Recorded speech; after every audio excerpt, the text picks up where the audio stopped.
सबभन्दा पहिला केरा बारीमा जाने अनि केराको थुम्बा काटेर ल्याउने। तर थुम्बा चाहिँ आफ्नै बारीको काट्नुपर्छ है, नत्र मार्छन् अरूले। केराको बोटबाट कागज बनाएर मज्जाले पैसा कमाउने तरिका धेरैलाई थाहै छैन। आज चतुरे कान्छाले सिकाउँछ यो आइडिया।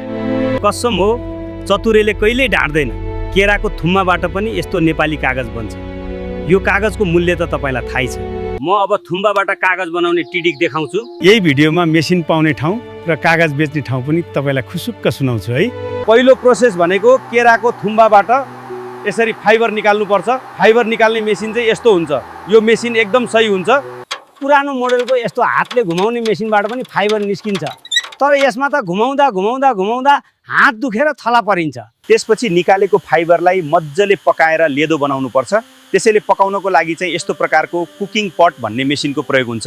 तेस्रो स्टेपमा चाहिँ के हुन्छ भने त्यो लेदोलाई पफ बनाउनु पर्ने हुन्छ। त्यसको लागि पफ बनाउने यस्तो चिटिक्क परेको मेसिन प्रयोग गरिन्छ। अब चौथो र अन्तिम स्टेप भनेको त्यो पफलाई पानीमा घोलिन्छ अनि त्यसलाई फ्रेममा राखेर घाम लाग्ने ठाउँमा सुकाइन्छ। अब झलमल्ल दिउँसो घाममा राखेपछि सुकेर कागज तयार हुन्छ अनि कागज बेचेर पैसा कमाउन सकिन्छ। ल हेर्नुस् चतुरेको दिमाग कति छ। साँच्चै भन्नुपर्दा यो बिजनेसले मेरा दिन फर्किसके। अहिले 3 जनालाई त जागिर पो दिएर राखेको छु। अझै गजबको कुरा त अर्कै छ। यसरी बनाएको सबै कागज त्यही कम्पनीले किनिदिन्छ जुन कम्पनीबाट मैले मेसिन किनेर बिजनेस थालेको थिएँ। त्यो कम्पनी कुन हो थाहा छ होला नि?